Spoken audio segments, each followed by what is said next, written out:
I wake at 6 in the morning. Same as always. At 79, my sleep comes in lighter, shorter waves. Not like the deep slumber of my younger years when I could sleep until 9 without stirring. California sunlight filters through my beige curtains, casting gentle streaks across the worn hardwood floors. This little Santa Monica bungalow has been home for 35 years, from when Robert and I bought it with our first mortgage, to now when I live alone with memories. I make coffee in my small pot. The motions so familiar they require no thought. My life has become simple as this cup of coffee, not much color, but warm enough to start a new day. Through the kitchen window, I can see the small rose garden Robert once tended. The flowers still bloom each spring, as if they remember the loving hands that once cared for them. "Good morning, Robert," I whispered to the photograph on my kitchen table. He smiles back from the faded frame. Still handsome as the day we married in 1968. Today is Saturday. I think I'll visit the library after grocery shopping. The routine has become my anchor.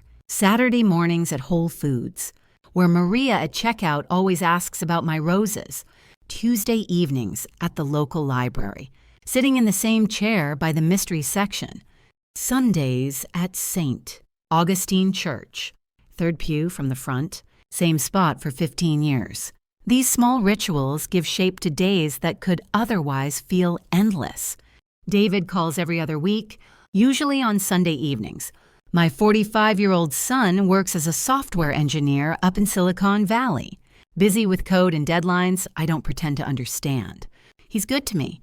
Visits once a month, sometimes twice. Ashley comes with him, my daughter-in-law of 3 years. She's 38, works as an accountant at some financial consulting firm, and she's always been nothing but sweet to me. "Ruth, you look wonderful," Ashley said during their last visit, bringing me homemade banana bread that was still warm. "Are you taking your vitamins?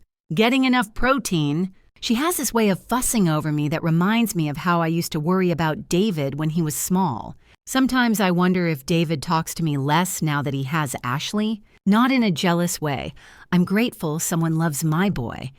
Takes care of him when I can't, but there's a distance now. A politeness where there used to be easy conversation. Maybe that's just how families evolve. Maybe that's just getting old. After my coffee, I water the roses. They're struggling a bit this season. The California drought has been hard on everyone. But I talk to them anyway. Tell them about the book I'm reading. About the weather. About how Mrs. Patterson next door got a new cat. Robert always said I had a gift with plants. They listen to you. "Ruth," he'd say, watching me coax blooms from the most stubborn bushes. The house feels bigger when I'm alone in it. 4,200 square feet that once echoed with David's laughter, with dinner party conversations, with Robert's terrible singing in the shower.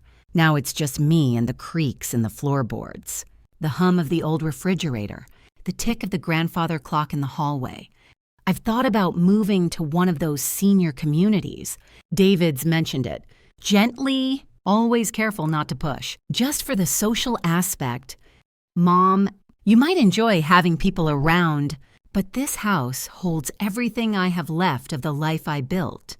Robert's workshop is still in the garage, his tools hanging exactly where he left them. David's childhood bedroom is unchanged.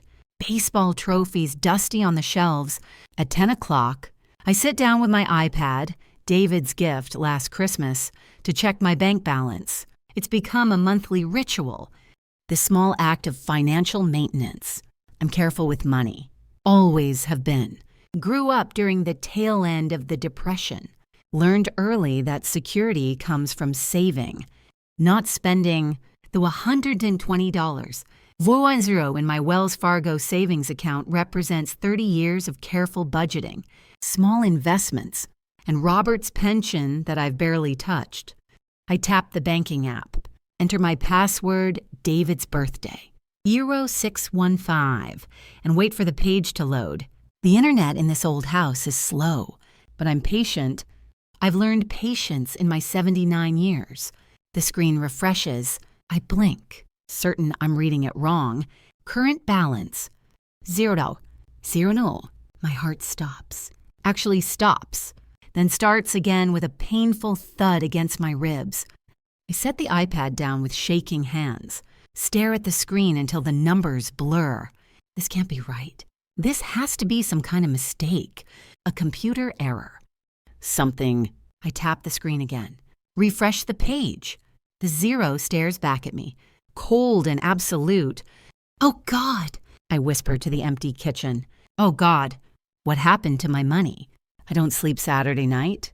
I lie in bed staring at the ceiling, my mind racing through possibilities that all seem impossible. Did I transfer the money somewhere and forget? Have I been developing dementia without realizing it? At my age, these fears lurk in every forgotten name, every misplaced key. By Sunday morning, I've convinced myself it must be a computer error. Banks make mistakes all the time. Don't they? Technology isn't perfect. But when I check the iPad again over my morning coffee, the balance is still zero. The number sits there like a small black hole. Swallowing 30 years of my financial security, I wait until 9 o'clock to call Wells Fargo customer service. 25 minutes on hold, listening to peppy music that makes my head ache. Finally, a young man with a cheerful voice comes on the line. Good morning, Mrs. Henderson. How can I help you today? My savings account, I say, surprised by how thin my voice sounds. All my money is gone.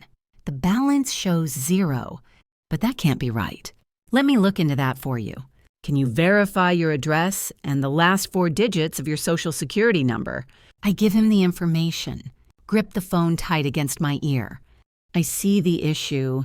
Mrs. Henderson, there were 2 large withdrawals from your account. $60,000 on the 15th of last month, and another $60,000 on the 16th. Both transactions were completed in person at our downtown Los Angeles branch. The kitchen spins around me. That's impossible. I haven't been to downtown LA in years. I don't even know how to get there. According to our records, the account holder presented valid identification and signed the withdrawal forms in person. The transactions appear to be legitimate, but I didn't do it. My voice cracks. Someone else must have. Ma'am, I understand your concern. If you believe there's been fraudulent activity, you'll need to come into a branch to file a report. You can also contact our fraud department directly. After I hang up, I sit in my kitchen shaking. $120,000 gone. The money I saved from my teaching salary, the money Robert left me, the small inheritance from my mother, everything that stood between me and poverty in my old age. The house feels different now, less secure. Every shadow seems threatening. Every sound suspicious. I've read about elder fraud, seen it on the news, but I never imagined it could happen to me. I'm careful with my information. Don't give personal details to strangers on the phone. How could someone have accessed my account? Sunday evening. Ashley stops by with groceries from Trader Joe's, organic apples, whole grain bread, the kind of healthy food she thinks I should eat more of. Ruth, you look pale, she says, setting the bags on my kitchen counter. Are you feeling all right? I hesitate. Should I tell her? But who else can I talk to about this? Ashley, something terrible has happened. My savings account, all my money is gone. Her face goes white.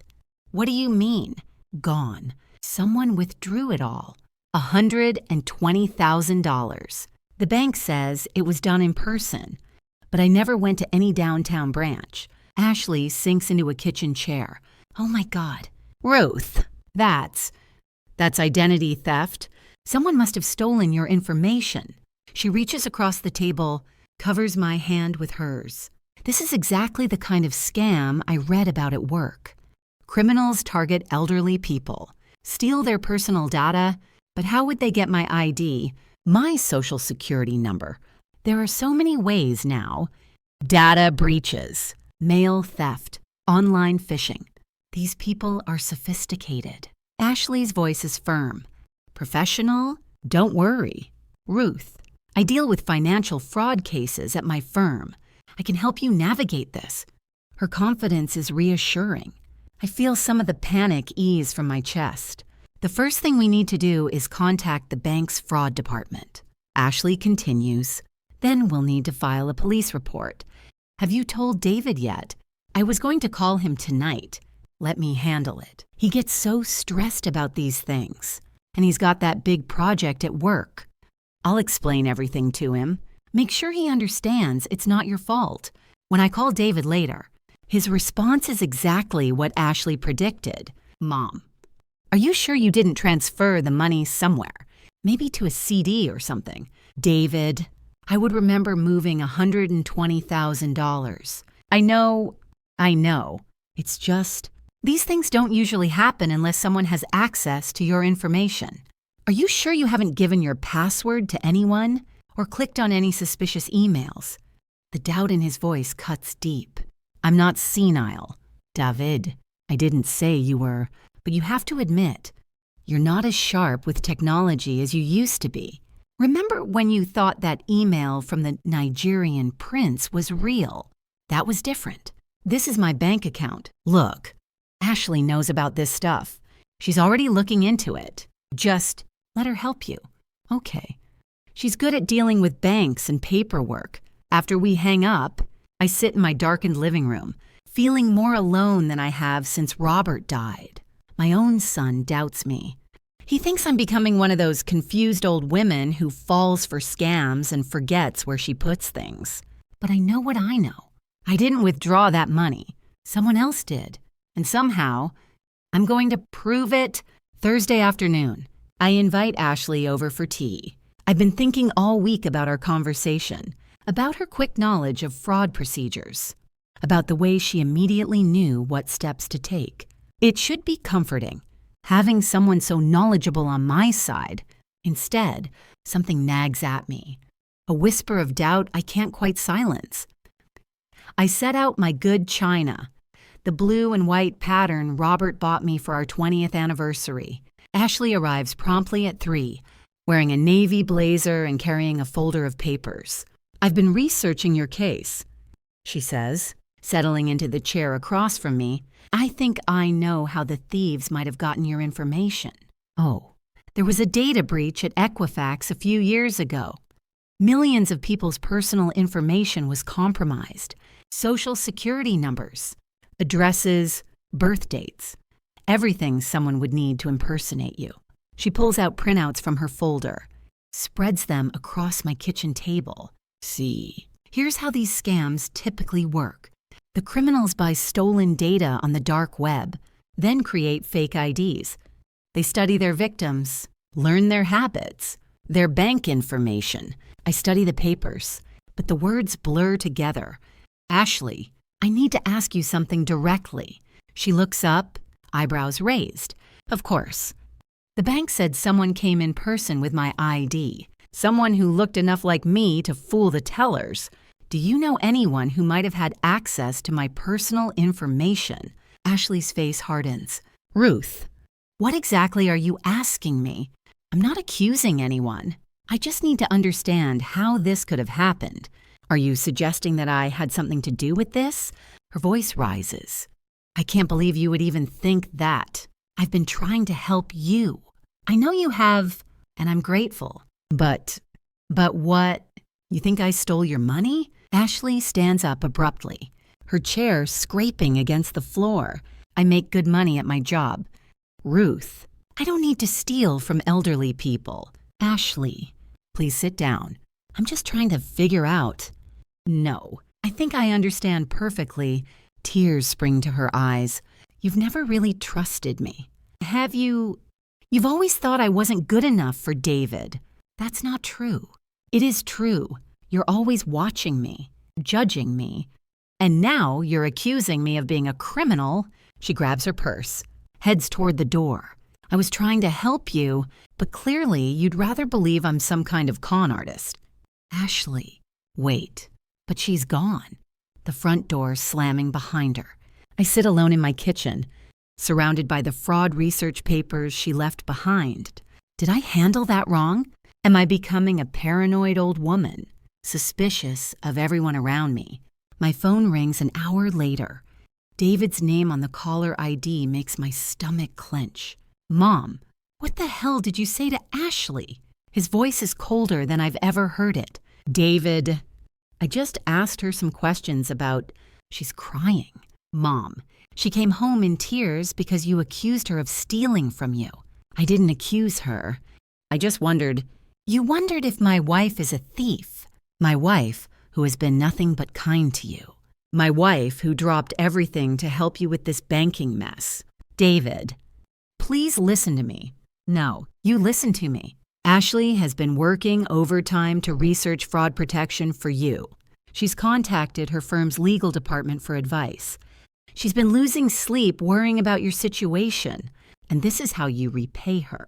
My throat feels tight. I'm sorry. I didn't mean to upset her. You need to apologize properly, and maybe you should consider that this whole thing has you more confused than you realize. What do you mean? I mean, maybe you should see a doctor. Get checked for, memory issues. The words hit like a physical blow. You think I have dementia? I think stress can affect people in ways they don't realize. And I think you're looking for someone to blame instead of accepting that you might have been the victim of a random crime. After he hangs up, I walk to my bedroom and look at myself in the dresser mirror. The woman staring back has thinning gray hair, deep lines around her eyes, age spots on her hands. She looks fragile, confused, the kind of person who might forget important things. But I know what I know. I didn't withdraw that money. And Ashley's reaction, the immediate defensiveness, the tears, the dramatic exit, it felt like performance. Not genuine hurt. I open my jewelry box and take out Robert's wedding ring, the one I couldn't bear to bury with him. I slip it onto my thumb, the only finger it fits now. What should I do? Robert, I whisper. Everyone thinks I'm losing my mind, but Robert isn't here to answer. He's been gone 6 years.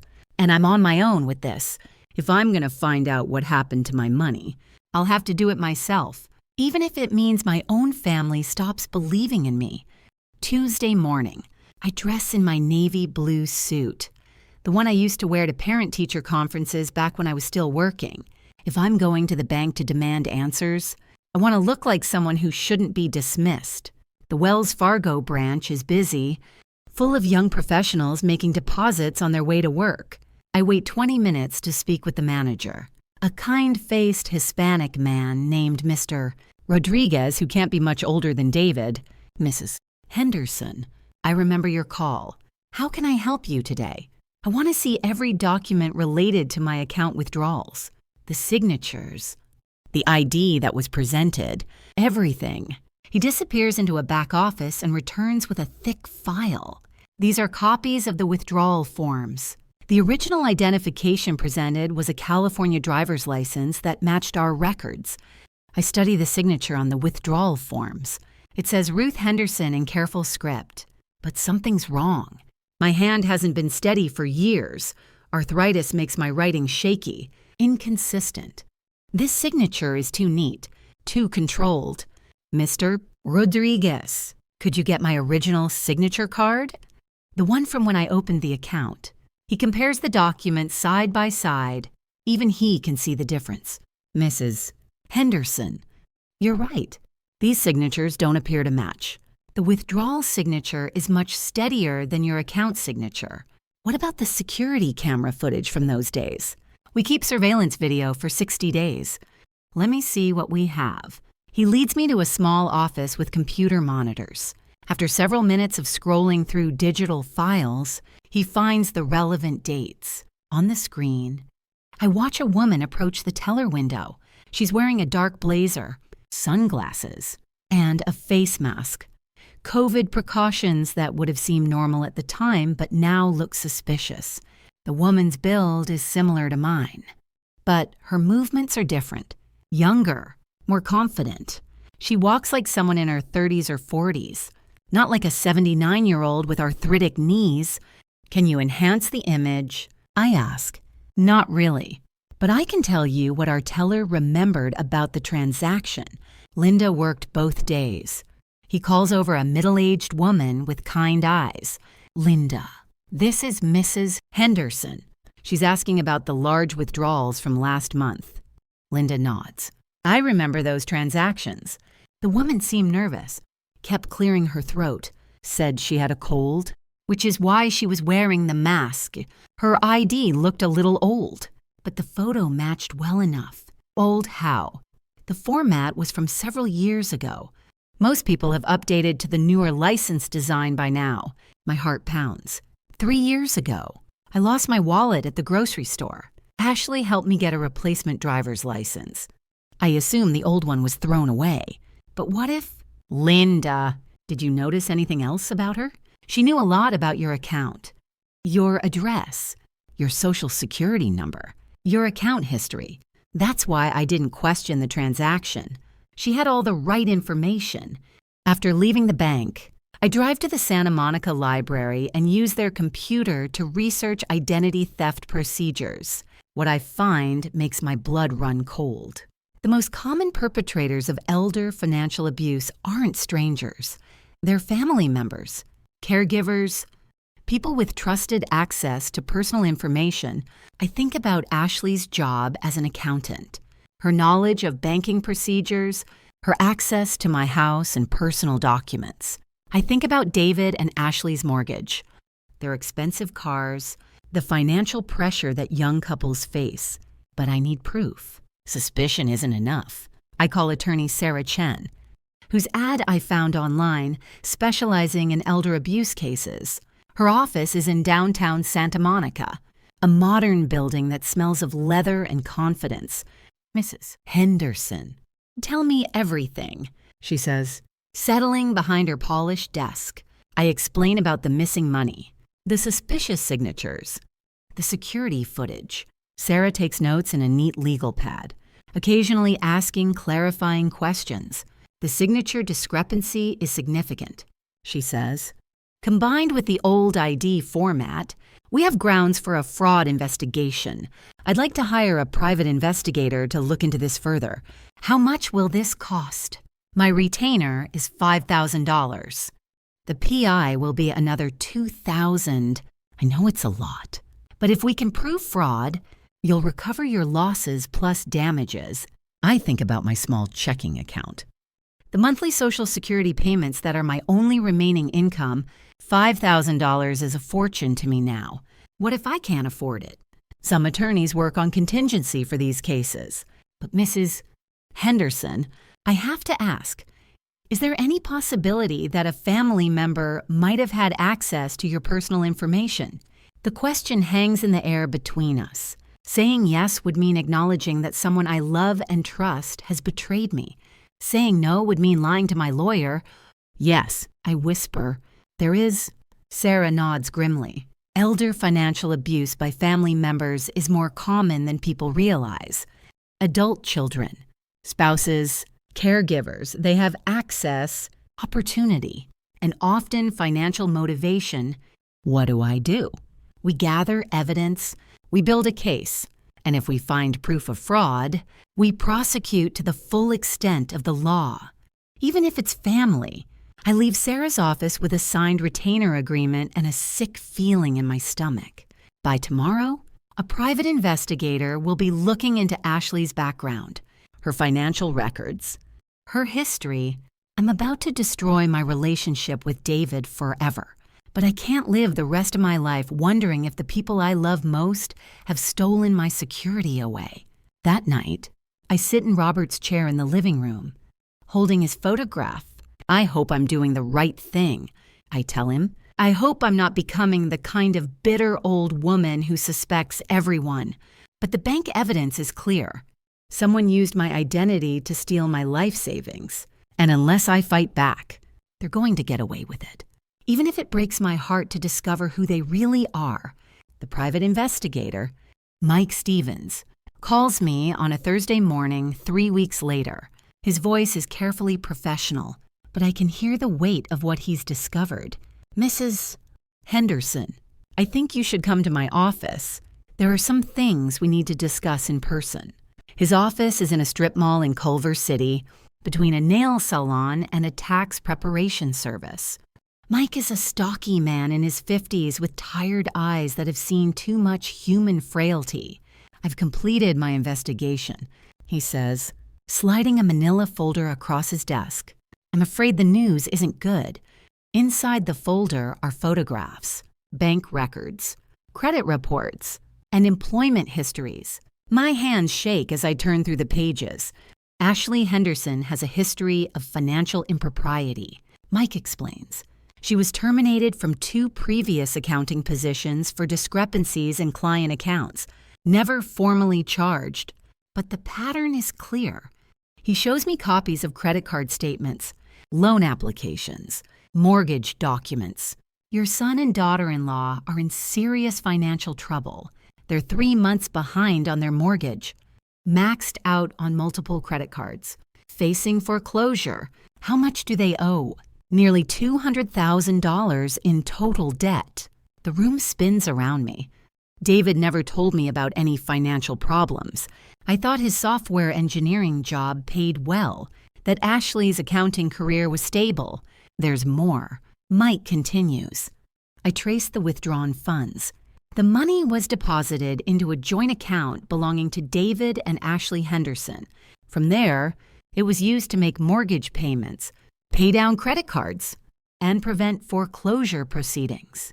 The words hit me like physical blows. Not just Ashley. David, too. My own son knew about this. Are you certain? The paper trail is clear. I also obtained handwriting samples from Ashley's employment records. The signatures on your withdrawal forms are a clear match to her writing. He shows me the comparison. Ashley's signature from her job application next to the forged Ruth Henderson on the bank documents. Even I can see they're written by the same hand. Mrs. Henderson, I'm sorry, but your daughter-in-law stole your identity and your son was complicit in the fraud. I sit in silence for a long time, staring at the evidence of my family's betrayal. The coffee Mike offered me grows cold in my hands. What happens now? That's up to you. Your attorney can file criminal charges, pursue civil recovery, or both. The evidence is overwhelming, and if I do nothing, they get away with stealing your life savings, and they'll likely do it again to someone else. That evening, I call Sarah Chen and authorize her to file both criminal and civil charges against Ashley and David. The papers are drawn up over the weekend. On Monday morning, a process server delivers the legal documents to their house in Westwood. David calls me 20 minutes later. Mom, what the hell is this? A lawsuit. Against Ashley and me. David, I know what you did. There's a long silence. Then, I don't know what you're talking about. The private investigator found everything. The forged signatures, the bank deposits, your financial records. I know about the mortgage, the credit cards, all of it. Another silence. Longer this time.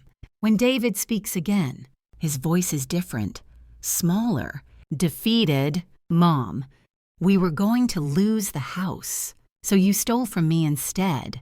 We were going to pay it back. I swear we had a plan. Ashley's getting a promotion, and I'm up for a raise. We just needed time. You let me think I was losing my mind. You suggested I might have dementia. I was scared. I didn't know what to do. You could have asked for help. You could have told me the truth. I would have found a way to help you. Would you really? Or would you have lectured us about financial responsibility and made us feel like failures? The accusation stings because there's truth in it. I would have been disappointed, judgmental, but I also would have helped. I would have done anything for my son. David, I'm 79 years old. That money was supposed to take care of me for the rest of my life. What am I supposed to live on now? Mom, please, drop the charges. We'll pay you back. I promise. Don't destroy our lives over this. You destroyed my life first. He starts crying then. My 45-year-old son sobbing like the little boy who used to run to me with scraped knees. Mom, I'm sorry. I'm so sorry. It was Ashley's idea. But I went along with it. I'm just as guilty. Yes, you are. Please. I'll do anything. I'll get a second job. Sell the house. Whatever it takes. Just don't let them arrest Ashley. She'll lose her career. Go to jail. Our lives will be ruined. Your choices ruined your lives. David. Not mine. The criminal charges are filed Wednesday. Ashley is arrested at work Thursday morning. Taken away in handcuffs in front of her colleagues. The local news picks up the story. Daughter-in-law accused of elder fraud, with a grainy photo of Ashley hiding her face as she's led to a police car. David comes to my house Friday evening. He looks terrible, unshaven, hollow-eyed, wearing the same clothes he had on yesterday. He stands on my front porch like a stranger. Not the little boy who used to burst through this door calling for cookies and hugs. Mom, can I come in? I step aside. Let him pass. We sit in my living room, the space between us feeling vast. Ashley made bail, he says. She's staying with her mother in Arizona until the trial. Good. Mom, I need you to know something. I didn't want to do it. When Ashley first suggested it, I said no. I said we'd find another way, but you did it anyway. She wore me down, said you'd never miss the money. That you lived so simply, said we'd pay it back before you noticed. She made it sound reasonable. There's nothing reasonable about stealing from your mother. I know that now. He puts his head in his hands. God, Mom, I know that now. We sit in silence for a while. Outside, I can hear Mrs. Patterson calling for her cat, the same evening ritual that's played out for years. Normal life continuing while mine falls apart. I've written a new will, I tell David quietly. His head snaps up. What? Everything goes to St. Augustine Church and the Santa Monica Library now. You're no longer my beneficiary. Mom? No. Please. I can't trust that my assets will be protected. I'll divorce Ashley. I'll do whatever you want. This isn't about punishment. David, it's about reality. You chose her over me once. You might do it again. He starts crying again. And for a moment, I want to comfort him like I used to when he was small. But I'm the victim here, not him. I'm the one who lost everything. I've lost you forever. Haven't I? He whispers. I look at my son, this man I raised, loved, sacrificed for, and feel my heart breaking into pieces I'll never be able to put back together. I don't know. I say honestly, I just don't know. The trial takes place on a cold Monday morning in February. Los Angeles County Superior Court, courtroom 4A. I sit in the front row, wearing my best dress, navy blue with small white flowers, the one I wore to David's wedding 3 years ago. Ashley sits at the defendant's table with her public defender, a young woman who looks barely out of law school. Ashley has lost weight, her face gaunt and pale. She doesn't look at me when she enters the courtroom. David is here too, sitting in the back. He's tried to call me dozens of times over the past months, left voicemails I delete without listening to. Today is the first time I've seen him since that evening in my living room. The prosecutor, a sharp-eyed woman named Janet Pierce, presents the evidence methodically. Bank records, forged signatures, security footage, financial documents showing David and Ashley's desperate situation. The story unfolds like a textbook case of elder financial abuse. Mrs. Henderson trusted the defendant. Janet tells the jury she welcomed her into her home, her family, her life. Ashley Henderson repaid that trust by stealing her victim's entire life savings, leaving a 79-year-old woman with nothing but Social Security to live on. Ashley's lawyer tries to paint a picture of desperation, of a young couple facing financial ruin who made a terrible mistake. My client intended to repay the money, she argues. This was borrowing, not theft. But the evidence is overwhelming. The jury deliberates for less than 2 hours. Guilty on all counts. Ashley begins sobbing as the judge sets a sentencing date for next month. David rushes forward, but the bailiff stops him from approaching the defendant's table. At sentencing, Ashley receives 18 months of probation, 200 hours of community service, and full restitution of $120, Euro plus court costs. It's a lenient sentence. She could have gone to prison. Elder financial abuse is a serious crime that destroys families and trust. Judge Martinez says, "You violated that sacred trust for your own financial gain. The impact on Mrs. Henderson extends far beyond money." After the hearing, David approaches me in the courthouse hallway. "Mom, Ashley's gonna pay you back. We're selling the house, liquidating everything. You'll get your money." "I know," I say quietly, "but that's not really the point anymore." "Is it?" He looks confused. "What do you mean? The money was never just about the money. David, it was about trust. It was about family. It was about feeling safe in my own life. I know I broke that trust, but maybe we can rebuild it." I look at my son. Really look at him. The lines around his eyes speak of sleepless nights. The weight he's lost tells of stress and guilt. He's suffering too, and part of me wants to comfort him like I did when he was small. I'm moving away. "David, what?" "Where?" "I found a senior community in Pasadena, near the library, close to a nice church. I'm putting the house up for sale." "Mom, this is your home. You've lived here for 35 years. And now it's time for something new." I touch his arm gently. "I need space to heal. And you need space to rebuild your life without feeling like you have to fix things with me." His face crumples. "I've lost you forever." "No," I say. "And I mean it. You haven't lost me. But we need time." "David, both of us need time." Ace. The moving truck arrives on a sunny Thursday morning in March.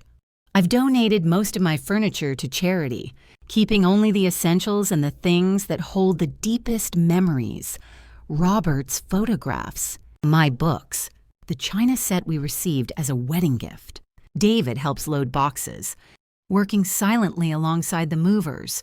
We don't talk much, but his presence feels like a small gift. He's chosen to be here, to help me, even though I'm leaving. "Mom," he says as we're finishing up, "I wrote you a letter. Don't read it now, but when you're ready, maybe you could look at it." I take the envelope, tuck it into my purse. "Thank you." "And Mom, I'm getting counseling about the financial stuff, about the lying, about all of it. I want to be better." "That's good." "David, that's very good." Sunrise Manor in Pasadena is exactly what I hoped for. It's not one of those sterile nursing homes.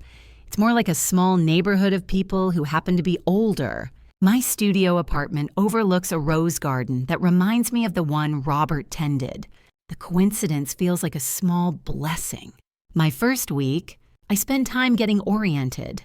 There's a library in the community center, a chapel for those who want it, organized activities that I can join or ignore as I please. The independence feels liberating after months of legal proceedings and family drama. I sign up to volunteer at the Pasadena Public Library, helping with their computer literacy program for seniors. It seems fitting, using my experience with fraud to help other elderly people protect themselves online. "Mrs. Henderson," says Mrs. Chen, an 82-year-old Chinese woman who's become my first student. I got one of those phone calls yesterday, someone claiming to be from Microsoft, saying my computer had viruses. "What did you do?" "I remembered what you taught me." I hung up and called my grandson instead. She beams with pride. He said, "You saved me from being scammed." These small victories feel more meaningful than I expected. Each person I help feels like redemption, like turning my pain into something useful. Das. 6 months after the trial, I finally read David's letter. I'm sitting in the library garden, surrounded by roses that are just beginning to bloom.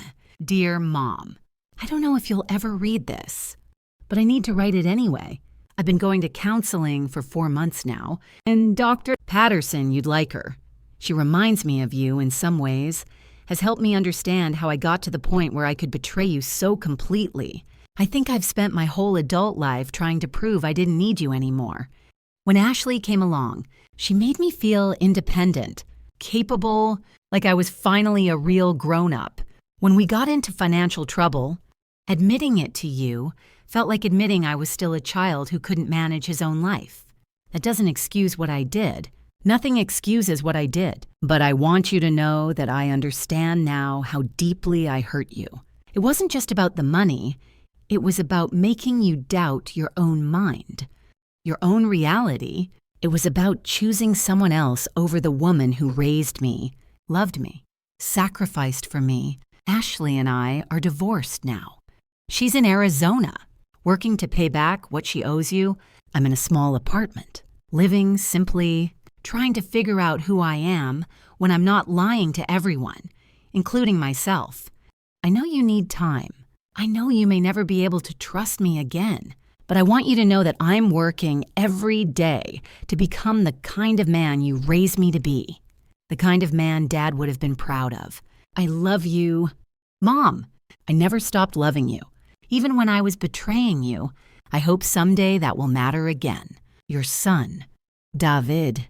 I fold the letter carefully, tuck it back into its envelope. The roses around me are in full bloom now, their fragrance sweet in the afternoon air. For the first time in months, I feel something that might be the beginning of forgiveness. Today is my 80th birthday. I wake in my small apartment as sunlight filters through curtains I chose myself. Pale yellow, cheerful but not overwhelming.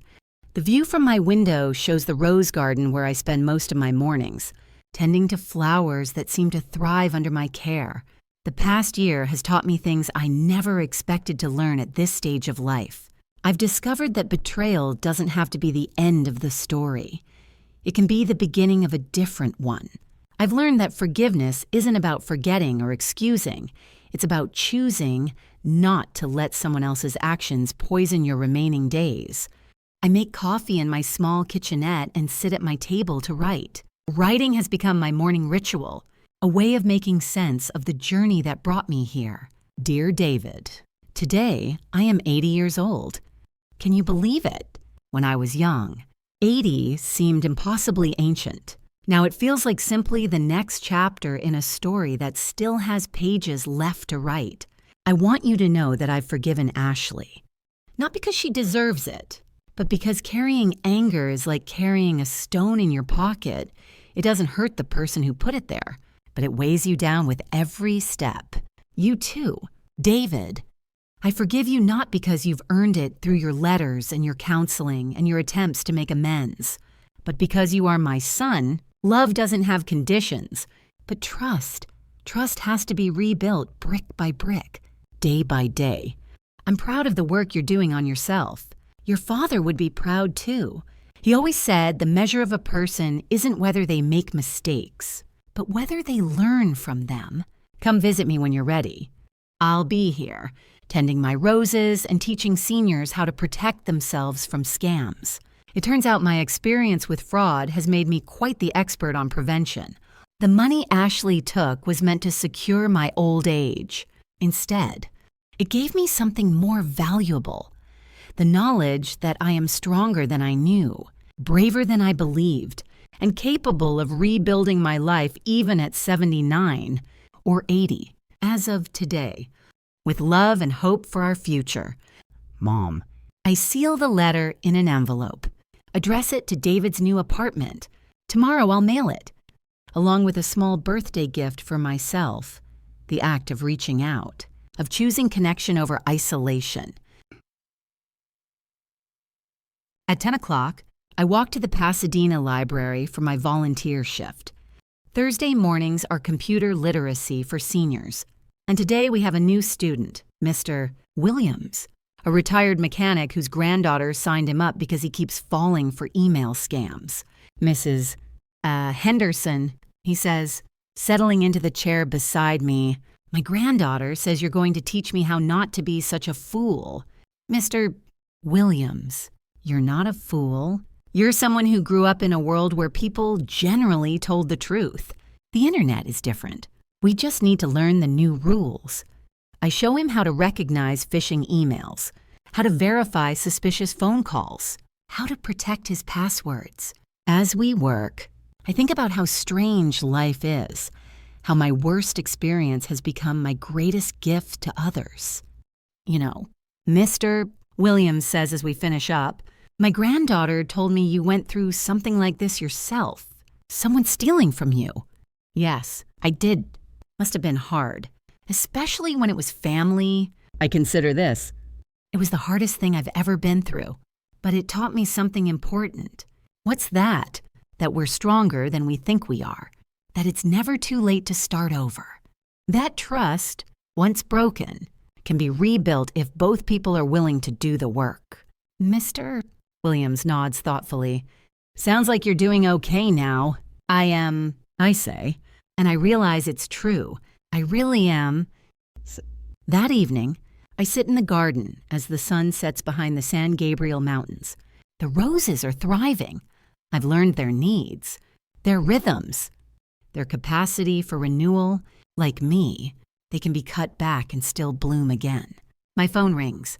David's name on the caller ID makes my heart skip, but not with dread anymore, with possibility. Hi, Mom. Happy birthday. Thank you. David, I got your letter. I've been carrying it around for 2 days, reading it over and over. And I was wondering, would it be okay if I came to visit? Maybe this weekend. I'd like to see your new place. Meet some of your friends. If you're ready for that. I look around my small apartment, at the life I've built from the ashes of betrayal. It's a good life, a peaceful life. It has room in it for my son. If he's truly ready to earn his place back, I'd like that. I say, I'd like that very much. Mom, yes, I love you and I'm proud of you. For everything you've done, everything you've built, you're the strongest person I know. After we hang up, I sit in the growing darkness, surrounded by the evening fragrance of roses. Somewhere in the distance, I can hear children playing, their laughter carrying on the warm air, life continuing, renewing itself, finding ways to grow even in difficult soil. I think about Robert, about what he would say if he could see me now. I think he'd be proud of the woman I've become in these last months, not just the victim of a crime, but someone who chose to transform pain into purpose, betrayal into wisdom, ending into beginning. Tomorrow, David will call to make plans for his visit. Tomorrow, I'll teach another senior how to protect themselves from fraud. Tomorrow, I'll water my roses and watch them reach toward the sun. But tonight, I sit in gratitude for the unexpected gift of starting over at 80, for learning that it's never too late to discover who you really are when everything you thought you knew falls away, for learning that sometimes losing everything is the only way to find out what you're truly made of. The roses around me nod in the evening breeze, and I could swear they're telling me the same thing Robert always used to say. Ruth, you're going to be just fine. And for the first time in a very long time, I believe it's true.